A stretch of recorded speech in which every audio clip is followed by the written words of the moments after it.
உலகத்தில் அநேக பாரங்களினால் நாம் இந்த பூமியிலே சுமந்து கொண்டு திரிகிறோம். மனபாரம் இருக்குது பாருங்க.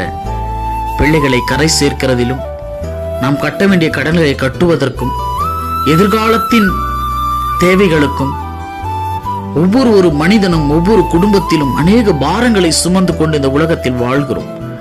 இது சாத்தானுடைய மிகப்பெரிய ஒரு சதி. இது மனிதன் பாரம் இல்லாமல், சுமை இல்லாமல் வாழவும் முடியாது. ஆனால் இந்த சுமைகளோடு நாம் இந்த பூமியில சிந்தித்துக் கொண்டிருக்கப்படும் பொழுது புதுமையான ஒரு காரியத்தையும், உண்மையுள்ள ஒரு சத்தியங்களையும், கடவுளுடைய போதனைகளையும் நம்முடைய மனது ஏற்காது. இதைதான் ஆண்டவராகிய இயேசு கிறிஸ்துவும் சொல்லுகிறார். அதைதான் இன்றைக்கு தேவனுடைய வார்த்தையாக 714 இயேசு கிறிஸ்து கொடுக்க போகிறார். யாத்திராகமம் புஸ்தகம் 5வது அதிகாரம் 9வது வசனம். அந்த மனிதர்கள் மேல் முன்னிலும் அதிக வேலையை சுமத்துங்க, அவர்கள் கஷ்டப்படட்டும், வீண் வார்த்தைகளுக்காக அவர்களுக்கு செவி கொடுக்க விடாதீங்கன்னு சொல்றாரு. வீண் வார்த்தைகள் என்ன நினைக்கிறீங்க? வானத்தையும் பூமியையும் படைத்த தேவனுடைய வார்த்தை அவர்களை தேடி சென்று பேசும் பொழுது ஒரு ஊழியக்கார மூலியமா அந்த வார்த்தைகளுக்கு அவங்க செவி கொடுக்க கூடாதுன்னு பார்வோன் என்ற ஒரு ராஜா மிகவும் ஜாக்கிரதையாய் கட்டளை கொடுத்தானா. ஏன் கட்டளை கொடுத்தான் தெரியுமா? அவர்கள் இந்த வார்த்தைகளுக்கு செவி கொடுக்க ஆரம்பிச்சிட்டாங்கன்னா உண்மையான கடவுளை அவர்கள் அறிந்து கொள்வார்கள், உண்மையான ஆசீர்வாதத்தை பெற்றுக் கொள்வார்கள், விடுதலையாக்கப்படுவார்கள், கடவுளுடைய பரலோகத்துக்கு போகக்கூடிய வழியை கற்றுக்கொள்வார்கள். ஆனா அவர்களுக்கு பாரங்களான வேலைகள், சுமைகள், வருத்தங்கள் இதெல்லாம் இருக்கும்போது அவர்களுடைய மனது மற்ற காரியங்களை சிந்திக்க முடியாதுல்ல. இது சாத்தானுடைய தந்திரம். அன்றைக்கு பார்வோன் ராஜா என்று சொன்னால் ஒரு ராஜாவை குறிக்கலாம். இன்றைக்கு பார்வோன் என்று சொன்னால் சாத்தான், பொல்லாத ஆவி.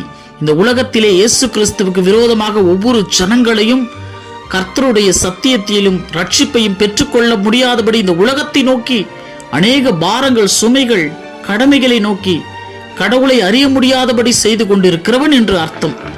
அப்போஸ்தலர் புஸ்தகம் 15வது அதிகாரம் 29வது வசனத்துல தெய்வம் சொல்லுகிறார், பாரமான வேறொன்றையும் உங்கள் மேல் நான் சுமத்த மாட்டேன், ஏன்னா பரிசுத்தாவிக்கும் எங்களுக்கும் அதுதான் எங்களுக்கு நலம் என்று சொல்லுகிறார். இங்க ரொம்ப பாரமே இல்லாம நீங்க வாழுன்னு சொல்ற கடவுளுடைய வார்த்தை இங்க பாரமா நீங்க இந்த உலகத்துல இருங்க என்று சொல்லி சாத்தான் நம்மளை கட்டி வைத்திருப்பது என்ன? இயேசு கிறிஸ்து இந்த பூமியில சொன்னார், முள்ளுள்ள இடங்களிலே நாம விதைக்கப்பட்டிருக்கோம். வசனத்தை கேட்டாலும் உலகத்தினுடைய கவலைகளும் ஐஸ்வர்யத்தின் மயக்கமும் நம்மை நெருக்கி போடுவதால் பலனற்று போகிறோம் என்று சொல்லுகிறார். வசனத்தை எல்லோரும் கேட்போம், ஆனா அதுல நம்ம நிற்க முடியாது, சிந்திக்க முடியாது, பலனற்று போகிறவர்களாக இருப்போம். இது சாத்தானுடைய தந்திரம். ஆகவே பாரமான இந்த உலகத்தில் அநேக தெய்வங்களை நீங்கள் சுமந்து கொண்டு திரிகிறீங்க.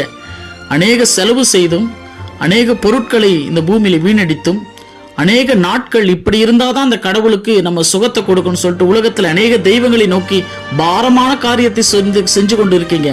ஆனா இயேசு கிறிஸ்து சொல்லுகிறார், வருத்தப்பட்டு பாரம் சுமக்கிறவர்களை என்னிடத்தில் வாருங்க, நான் உங்களுக்கு இளைப்பாறுதல் தருகிறேன்.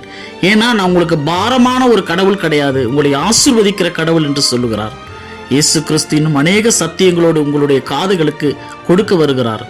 நீங்கள் இந்த பூமியிலே பலனற்று போகாதபடி, வசனத்தை கேட்டும் வீணாய் போகாதபடி, பாரங்களை நினைத்து கவலைப்படாதபடி இயேசு கிறிஸ்துவினுடைய சத்தியத்திற்கு செவி கொடுங்கள்.